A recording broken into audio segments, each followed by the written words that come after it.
కార్యాలు జరిగించి మహిమ పొందమని యేసు క్రీస్తు నామమున అడిగి వేడుకొని పొంది ఉన్నాము తండ్రి. ఆమేన్.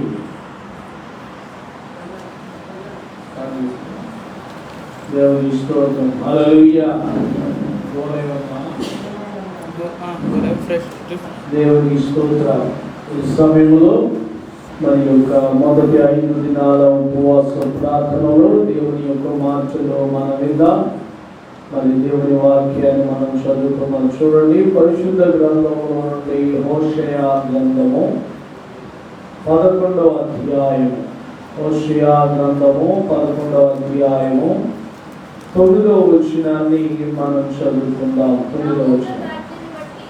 నా ఉగ్రతాగ్నిని బట్టి నాకు కలిగిన యోచనను కాను, మిమ్మును దహించునంతగా నేను కోపింపను.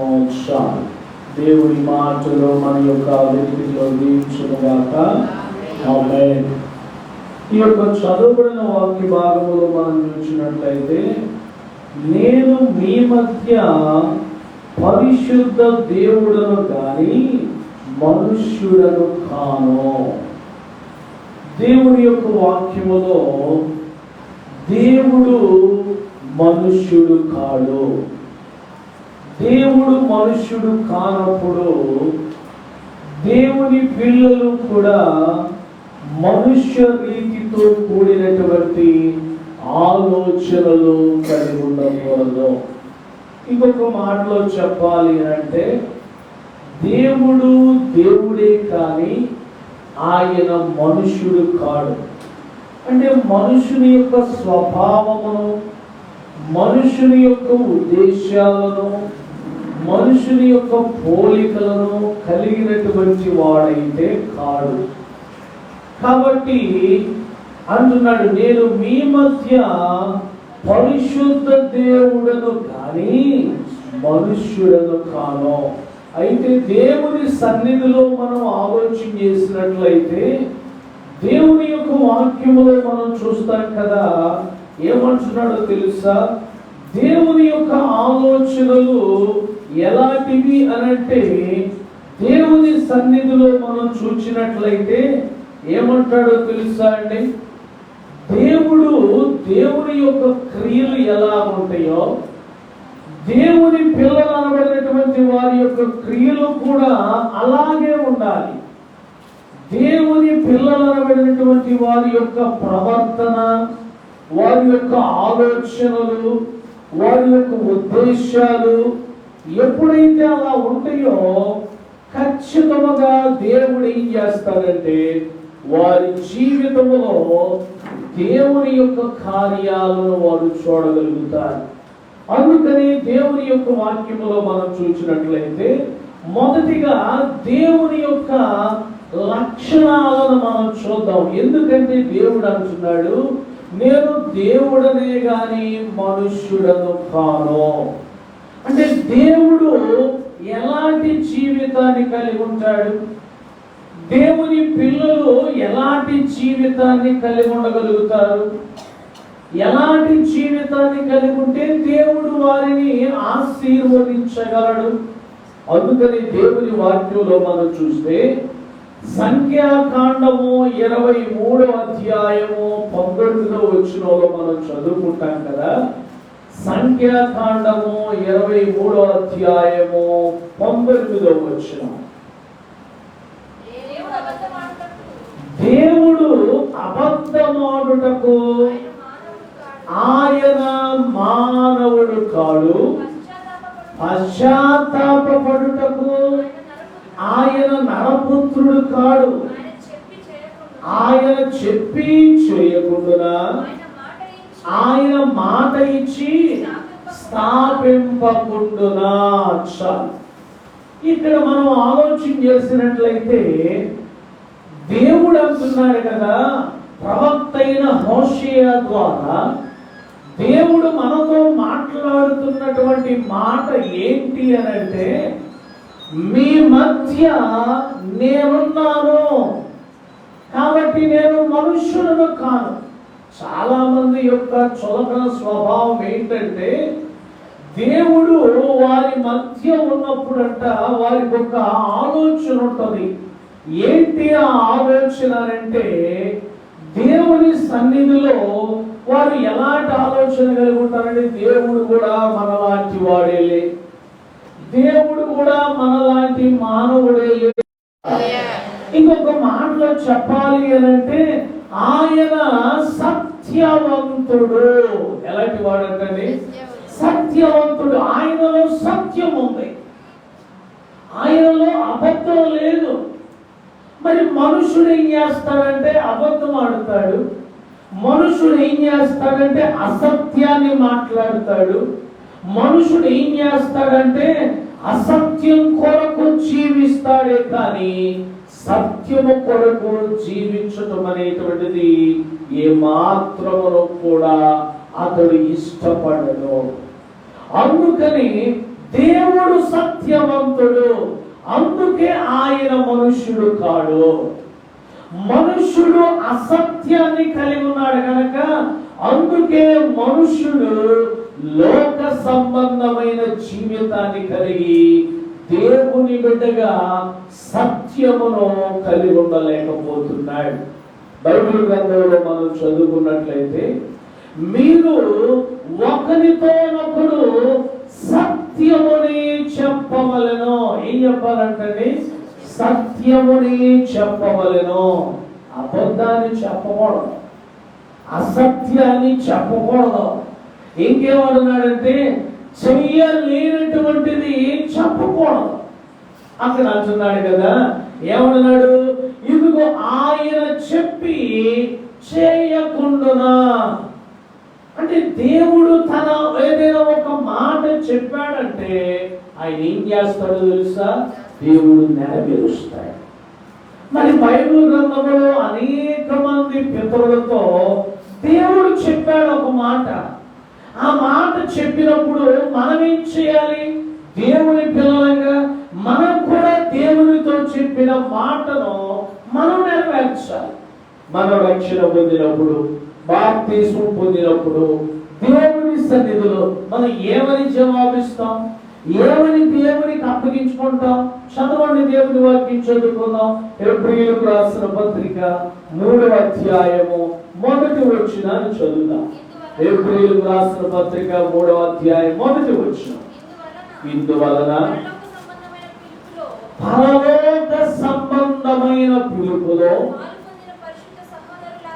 పాలు పొందిన పరిశుద్ధ సహోదరులారా, మనము ఒప్పుకొనిన దానికి అపోస్తలుడను ప్రధాన యాజకుడనైన యేసు మీద ఏం చేయాలంటే లక్ష్యముంచుడి. చూసారా ఏమన్నాడు ఇక్కడ? మీరు ఒప్పుకొనినందున. మనం ఏం ఒప్పుకున్నాం? ప్రభు మనల్ని పిలిచినప్పుడు, ప్రభు మనల్ని రక్షించినప్పుడు, ప్రభు బిడ్డలుగా మనం చేయబడినప్పుడు మనం ఏం ఒప్పుకున్నాం? సత్యవర్తనుడైన మన పరిశుద్ధ దేవుడైన మన రక్షకుడైన యేసు పిలుపుకు లోబడి ఉంటామని మనం ఒప్పుకున్నాం కదా. ఒప్పుకున్నావా లేదా? ఒప్పుకున్నాం. మరి ఏం చేయాలి? మనం ఆ పిలుపుకు మనం ఏం చేయాలి? విధేయులు కావద్దా? ఆ మాట నెరవేర్చొద్దా? దేవుడు పేతురును పిలిచాడు. పేతురును పిలిచినప్పుడు పేతురు అన్నాడు, నేను నిన్ను మనుష్యుల పట్టు జాలరిగా చేస్తాను అన్నాడు. ఈ మాట చెప్పినప్పుడు పేతురు ఏం చేయాలి? ఆ మాటకు విధేయుడు కావాలి. ఆ మాటకు కట్టుబడి యేసును వెంబడించాలి. ఎప్పుడు వెంబడించాలి? అన్ని వేళలా వెంబడించాలి. ఎన్ని వేళలా?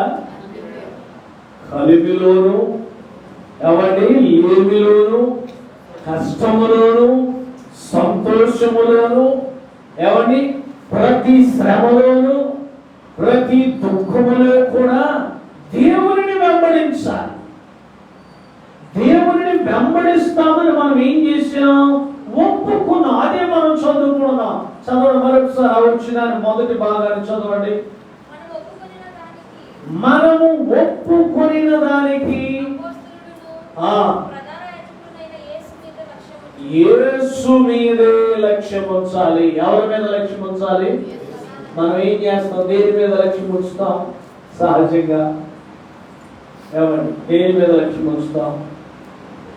మనుష్యుల మీద లక్ష్యం ఉంచుతాం. మనకున్న ప్రతికూలమైన పరిస్థితుల మీద లక్ష్యం ఉంచుతాం. మనకున్నటువంటి శ్రమల మీద దృష్టి పెడతాం.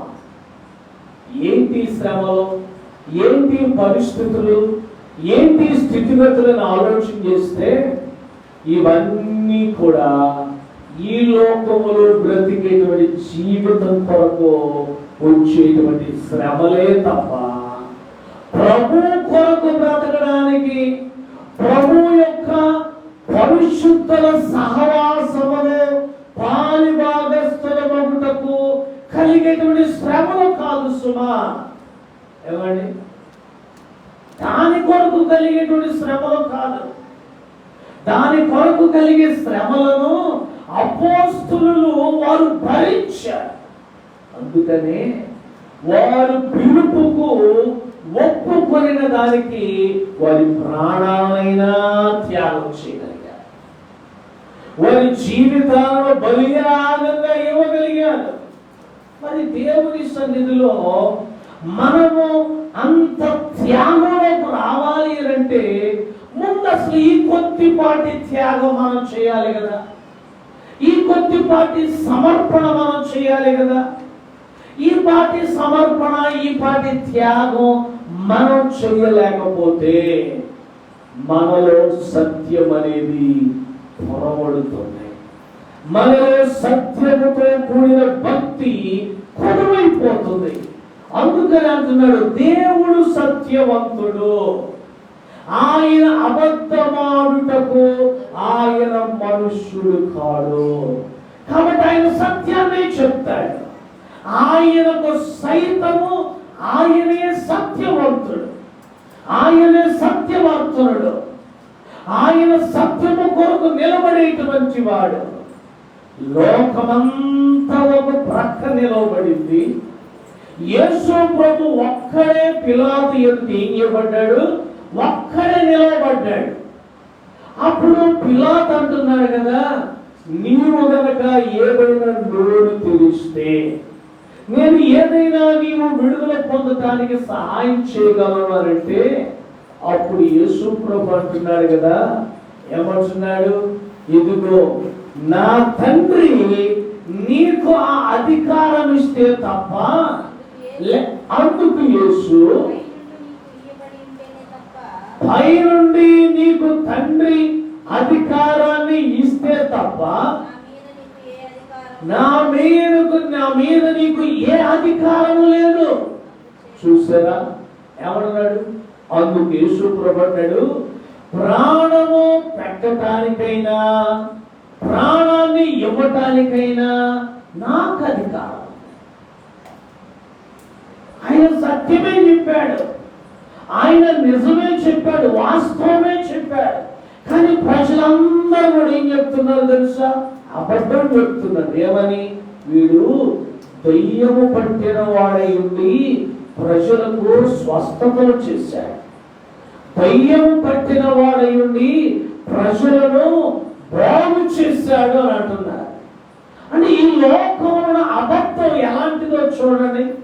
అందుకనే ఒక సామెత ఏంటంటే, సత్యం అంట చెప్పులేసుకునే లోపు ఊరే బయటికి వెళ్దామని సత్యం చెప్పులేసుకునే లోపంట అబద్ధం ఏం చేస్తుంది తెలుసా? ఊరంతా చుట్టు పెట్టి వచ్చేస్తున్నారు. చూడండి, సత్యం బయటికి వెళ్దామని కడపదాడదామని చెప్పులేసుకుంటేనంట ఈ లోపే అబద్ధం ఊరంతా తిరిగేసి వస్తాడు, చుట్టేసి వచ్చేస్తాడు. అందుకని దేవుడు అన్నాడు, నేను పరిశుద్ధుడని గాని మనుష్యుడను కాదు. ఆయన పిల్లలంగా ఉంటున్న మనం లోకస్తుల వలె మనము సత్యం కొరకే నిలబడాలి. సత్యమును మన జీవితంలో ప్రతిష్ఠించుకోవాలి. అందుకనే బైబిల్ గ్రంథంలో అంటాడు, సత్యము ఎదుట మిమ్మల్ని మీరు ప్రతిష్ఠించుకొనుడి. ఆ సత్యం ఎవరంటే మన కొరకు ప్రాణం పెట్టిన మన రక్షకుడైన యేసుక్రీస్తు. హల్లెలూయా.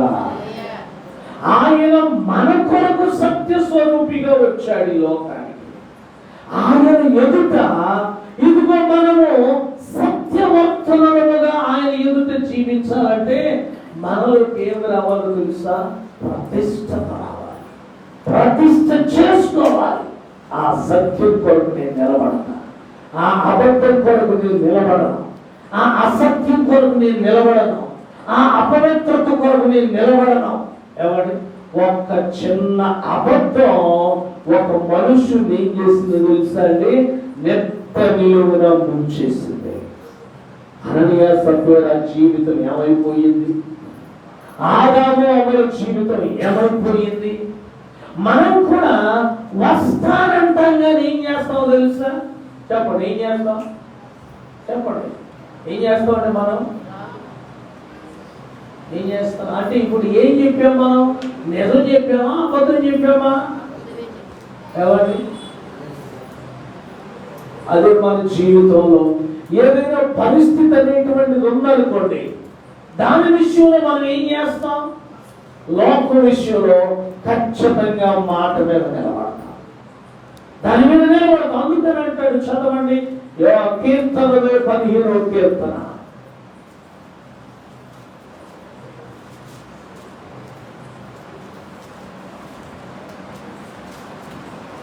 యథార్థమైన ప్రవర్తన కలిగి 15వ కీర్తన 3వ వచనం 4వ వచనం చదువుదాం. అతని దృష్టికి నీచుడు అసహ్యుడు, అతని దృష్టికి నీచుడు అసహ్యుడు, అతడు యెహోవా యందు భయభక్తులు కలిగిన వారిని సన్మానించును. అతడు ప్రమాణము చేయగా ఏం చేస్తాడంటే? చెప్పండి, ఏం చేస్తాడంట? నష్టం కలిగిన ఏం చేయాలంట? దేనికి నష్టం? శరీరానికి నష్టం కలిగిన, లేకపోతే మన యొక్క కుటుంబ అవసరతల్లో మనకి ఏదైనా ఇబ్బంది కలిగించిన, కానీ దేవునికి ఇచ్చిన మాటని నిలబెట్టడానికంట ఏం చేయాలో తెలుసా? చెప్పండి, ఏం చేయాలి? సత్యం కొరకు ప్రతిష్ఠించడం అంటే అది. దేవుని సన్నిధిలో దేవునికి ఒక మాట ఇచ్చినప్పుడు అది దైవజనులకైనా, దేవునికైనా, పరిశుద్ధాత్మ దేవునికైనా నువ్వు ఒక మాట ఇచ్చినప్పుడు ఏం చేయాలంటే ఆ మాట కొరకు నువ్వు ప్రతిష్ఠించుకోవాలి. ఆ ఊరైనా నువ్వు ఆడైనా ప్రార్థనకు వస్తానన్నావు, ఏం చేయాలో తెలుసా? నష్టం వస్తుంది. ఏ నష్టం వస్తుంది? మన పని నష్టం వస్తుంది, మన ఇంట్లో పని కాలేదు, లేకపోతే ఇంకోటి ఏమైనా కావచ్చు. అది నష్టమైనా కానీ ఏం చేయాలో తెలుసా? దేవుని సన్నిధిలో ఎవరైతే ఇలా ఉండగలుగుతారో వారు ఏం కాగలుగుతారో తెలుసా? దేవుని పిల్లలు కాగలుగుతారు. హల్లెలూయా.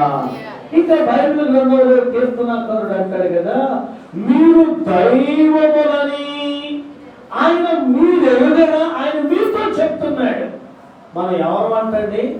దైవములం అంట. దైవములం అంటే మనం కూడా ఒక దేవుడు అని కాదు, కానీ ఆ క్రీస్తును పోలినటువంటి దేవుని బిడ్డగా నువ్వు జీవిస్తున్నావు.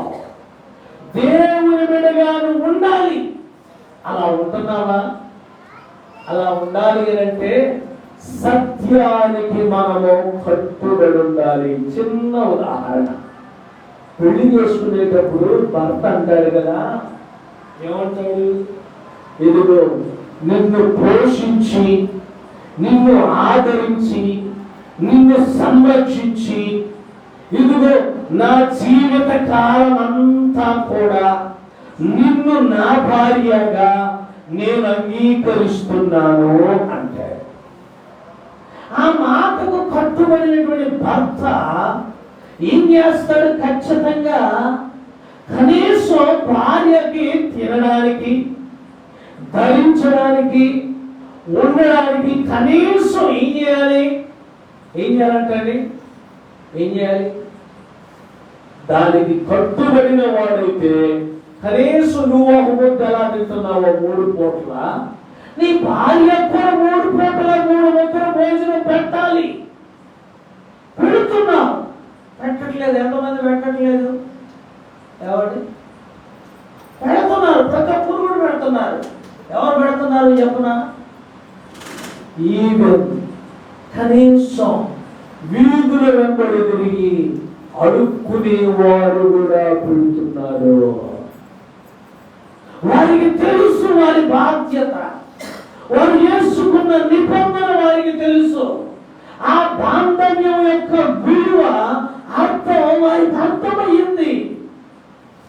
అయితే దేవునికి, దేవుని బిడ్డ అనబడుతున్న నీకు ఉన్న విలువ అర్థమవుతుందా? దాన్ని మనం గ్రహించినట్లయితే మనము ఆ సత్యము ఎదుట ప్రతిష్ఠించుకుంటాం. ఏంటంటే, ప్రభువా, నా జీవితంలో తుది శ్వాస వరకు నేను నిన్ను వెంబడిస్తానని ఒప్పుకొని బాప్తిసం పొందా. నేను నీకు విధేయుడవుతానని నేను రక్షణ పొందాను. నేను నీ రాజ్యమును మొదట వెతుకుతానని నీకు మాట ఇచ్చాను. కాబట్టి నేను నిన్ను వెంబడిస్తా. ఇది సత్యం. ఒకవేళ ఆ నిబంధన, ఆ మాటని, ఆ ప్రమాణాన్ని మరిచిపోతే ఈ రాత్రి ప్రభు నీకు పరిశుద్ధాత్మ దేవుడు జ్ఞాపకం చేసి అంటున్నాడు, నా పిల్లల వల్లనే ఉండాలి, లోపల మనుషుల వలె ఉండకూడదు అని. దేవుడు మనుషుడు కాడు అనేటువంటి సందేశం ద్వారా దేవుడు నీకు జ్ఞాపకం చేస్తున్నాడు. వెళ్ళుకుంటావా? ప్రతిష్ఠించుకుంటావా? సమర్పించుకుంటావా? లేదండి, లోకంలో ఉన్నటువంటి మనుషుల వలె నేను ఉంటానండి అని నువ్వు అనుకుంటావా? అలాగే నేను నడుచుకుంటానండి అని అనుకుంటావా? అందుకనే బైబిల్ గ్రంథంలో అంటాడు, మీరు కనుక చదివినట్లయితే ఏమంటాడు తెలుసా? ఇదిగో చదవండి, కొరింథీయులకు రాసినటువంటి 2వ పత్రిక 6వ అధ్యాయము 18వ వచనం నుండి 16వ వచనం చదువుదాం. క్రీస్తునకు బెలియాలతో ఏమి సంబంధమో అవిశ్వాసితో విశ్వాసికి పాలెక్కడది? దేవుని ఆలయములకు విగ్రహములతో ఏమి పొందిక? మనము జీవము గల దేవుని ఆలయమై ఉన్నాము. ఏమై ఉన్నామంటే మనం చెప్పండి, ఏమై ఉన్నామంట అంటే దాని అర్థం ఏంటో తెలుసా అండి? ఒక కొద్దిపాటి క్రీస్తు యొక్క పోలికని ఇదిగో ప్రజలకు కనపరిచేటువంటి దైవముల వలె మనం ఉండాలి. అంటే దేవునికి మాట ఇచ్చి నిలబెట్టుకుని క్రైస్తవులంటే వీరు అన్నట్లుగా మనం నిలబడాలి. అలాంటి జీవితం ఎప్పుడు ఉంటుందంటే మనము ప్రభు యొక్క సత్యం కొరకు నిలవబడ్డాము. ప్రభు సత్యం ఎదుట మనల్ని మనం సమర్పించుకున్నప్పుడు మనము అలాంటి జీవితాన్ని కలవడలేము. కానీ స్వతహాగా మనము సమర్పించుకుంటేనే మనకు ఆ మనసు వస్తుంది. మనం సమర్పించుకోకపోతే మనకు ఆ మనస్సు, ఆ యొక్క సమర్పణ, ఆ త్యాగము మనలోనికి రాదు. మనం అలాంటి జీవితాన్ని కలిగి ఉండలేము. అలాంటి జీవితాన్ని మనం కలిగి ఉండాలి అని అంటే ఖచ్చితంగా సమర్పణ కలిగిన జీవితాలు కావాలి. ఈ లోకములో క్రీస్తు యొక్క స్వరూపము ఎందుకు కలిగి ఉండట్లేదంటే ప్రజలు ఆ సత్యం మాకు అక్కర్లేదు అంటున్నారు. లోకస్తులు అంటున్నారు, దేవుణ్ణి ఎరగని వారు అంటున్నారు.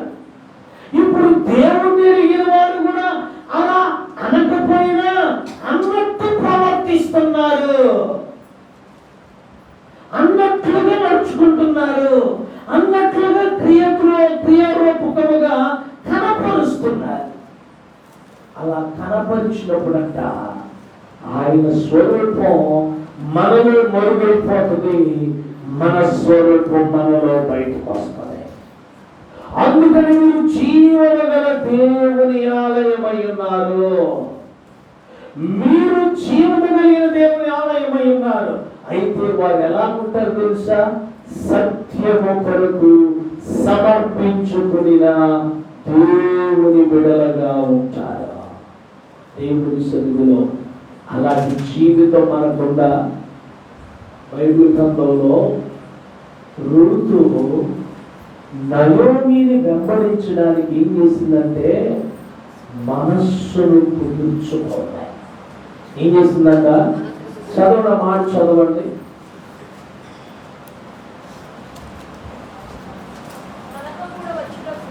ఎన్నో వచ్చిన అమ్మ? మొదటి అధ్యాయం 18వ వచనం చదవండి. తనకు కూడా వచ్చుటకు తనకు మనస్సు కుదిరినదని నయోమి తెలుసుకొనినప్పుడు, చూసారా ఏమంటున్నాడు? ఏమంటున్నాడండి దేవుడు? తనకంట ఏం కుదిరిందంట? నోరున్నవాడు చెప్పండి, నోరు తెచ్చిన వాళ్ళు ఎక్కడికి? ఏం కుదిరింది? నీవు కూడా దేవుణ్ణి వెంబడించడానికి, ఆయన పిలుపును చూడడానికి, ఆయన మీదే నీ దృష్టి ఉండడానికి, ఆయన మీదే లక్ష్యం ఉంచాలి అంటే నీకేం కావాలో తెలుసా? మనస్సు కుదరాలి. మనస్సు కుదరాలి. అప్పుడప్పుడు డైలాగులు వదులుతాం కదా. ఎవరన్నా వారి కష్ట స్థితిలో మనం చూసిన పెళ్లికొకరు రాలేదనుకో, ఏమంటాం? అప్పుడు వారికి ఒక డైలాగ్ వేసి వదిలేస్తాం. ఏమంటాం? చెప్పండి, ఏమంటావమ్మా? మనసుంటే మార్గాలు ఎన్నో రమ్మా. అంటే వాళ్ళకి ఆ పెళ్లికి రావడానికి ఏమి లేదని చెప్పండి. ఏమి లేదంట.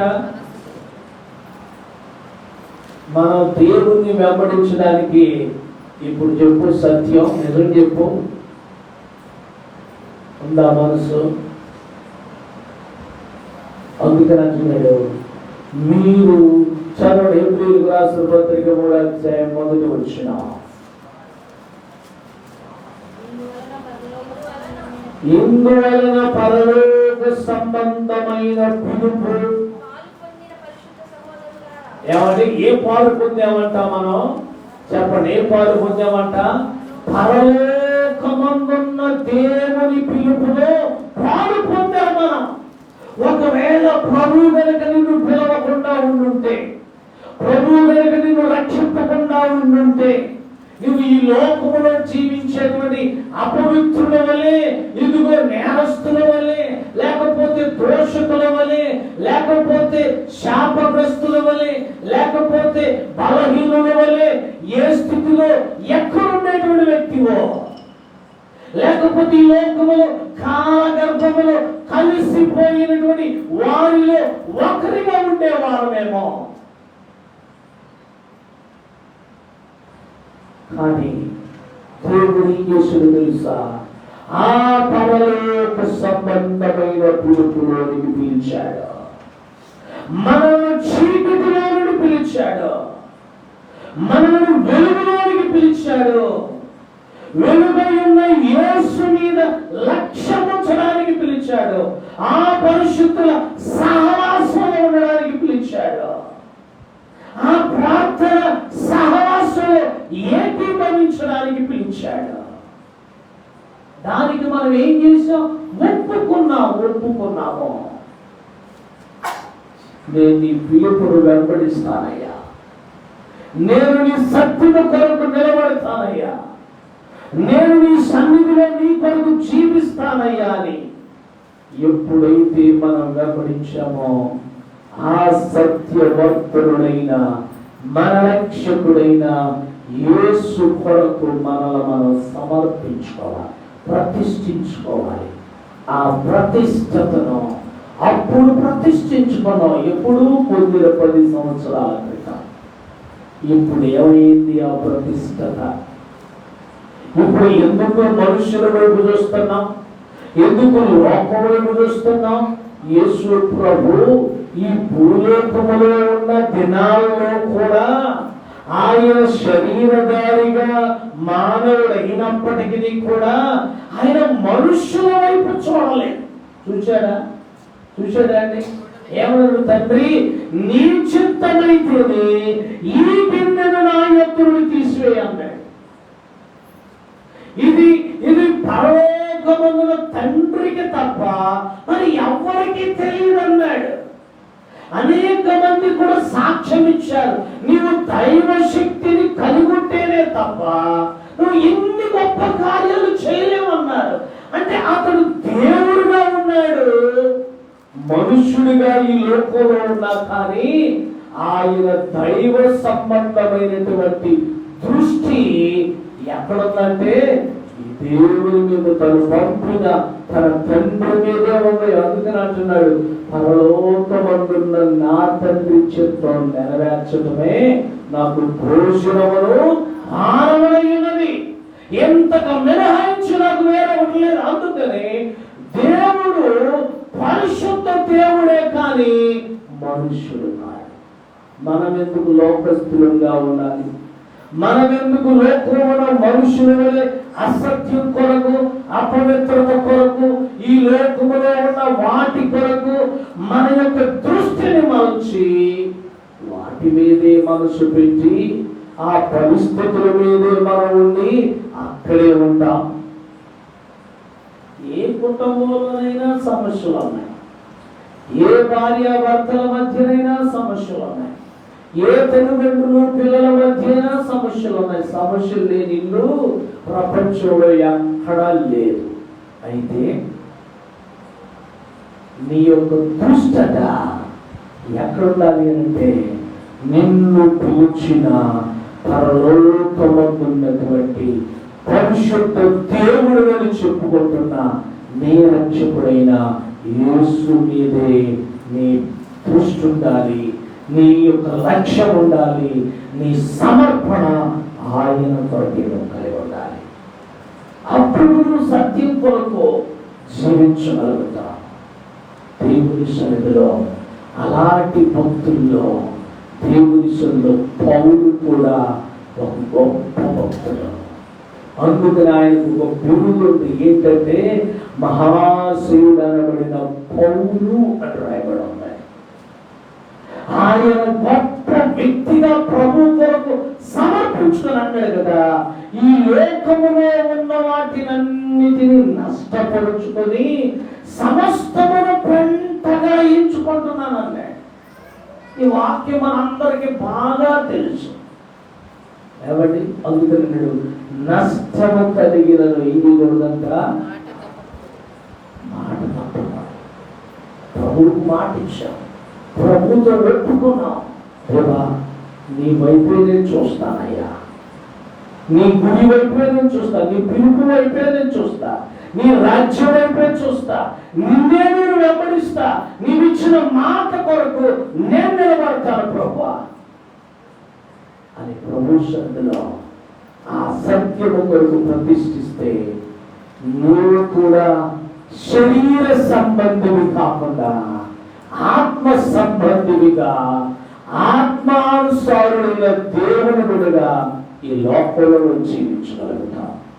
అలాంటి జీవితం నీకు కావాలి అంటే ప్రభు సన్నిధిలో ఖచ్చితంగా నిన్ను నీవు ఆత్మ సంబంధమైన దేవునికి, దేవుని బిడ్డగా నీవు కూడా బ్రతకాలని తీర్మానించుకొని సమర్పించు. నీ రక్షకుడైన ప్రభు అంటున్నాడు, నేను పరిశుద్ధ దేవుడిని కానీ మనుష్యుడను కాను. నువ్వు ఎలా అంటున్నావు? పరిశోధన చేసుకొని ప్రార్థన చేద్దాం. దేవుని మాటలు అందరం దీవించుగాక. ఆమేన్. ప్రార్థన చేద్దాం. ప్రార్థన. ప్రభు సన్నిధిలో ప్రతి ఒక్కరు కూడా ప్రార్థన చేద్దాం. ప్రతి ఒక్కరు కూడా ప్రభు సన్నిధిలో ప్రార్థన చేద్దాం. ప్రతి ఒక్కరు